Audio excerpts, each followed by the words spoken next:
Another rendition of Big Deke News, episode 9, January 18th.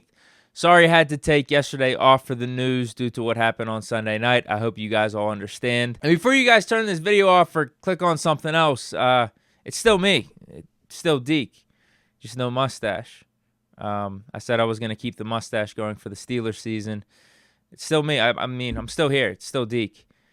Just probably not funny anymore, to be honest. But for today's show, we had the Penguins game last night, and we'll talk some Steelers stuff at the end. Yesterday, it was the Pittsburgh Penguins versus the Las Vegas Knights, a showdown between two elite goaltenders. For the Penguins, you have 2022 All-Star Tristan Jarry, and for the Knights, former Penguins legend Marc-Andre Fleury. Huh? What's that? Fleury's not on the Knights anymore? You're saying I watched last year's highlights? Fuck! The Knights started off hot, scoring 3 goals to the Penguins 0. Although the first one, I'm still not so sure they actually scored. Watch this again and tell me that Jarry didn't save that. And to be honest with you, it felt like the 3-0 lead by the Knights was a little bit fluky. The shots were about the same, and the Penguins just couldn't get out of their own way with the penalties. But then in the second and third period, it was all Penguins. They scored 5 unanswered goals, and the Knights weren't even able to get a shot off for a 12-minute stretch in the second period. And you got to appreciate the Penguins for showing some big Deke energy. They could have folded. I mean, it was the last game of a long 6-game road trip against a good team like the Knights as well.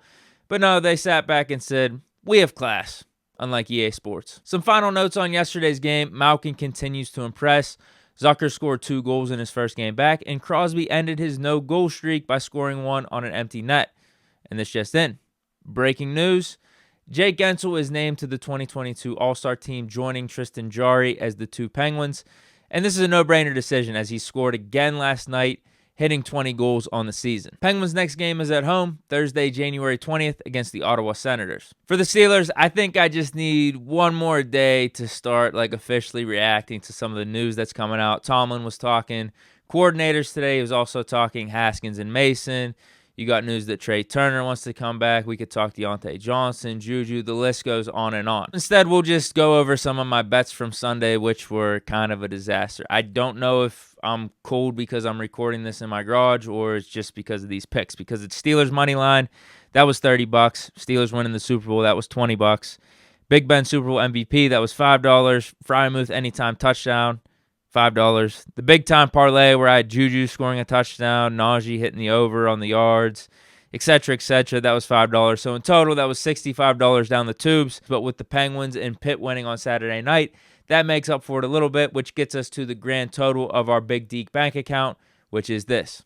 So give me another day or so before we delve more into Steeler news, because right now it's just still processing that the season's over. Processing that this is most likely the end of an era. But yeah, that's kind of the vibes right now. So yep, that is it for this edition of Big Deke News. Hope you guys enjoyed. Unfortunately for me, I'm starting to look up some golf instructional videos a little bit sooner than I expected. But here we are. Hope you enjoyed. Stay chilling. Peace.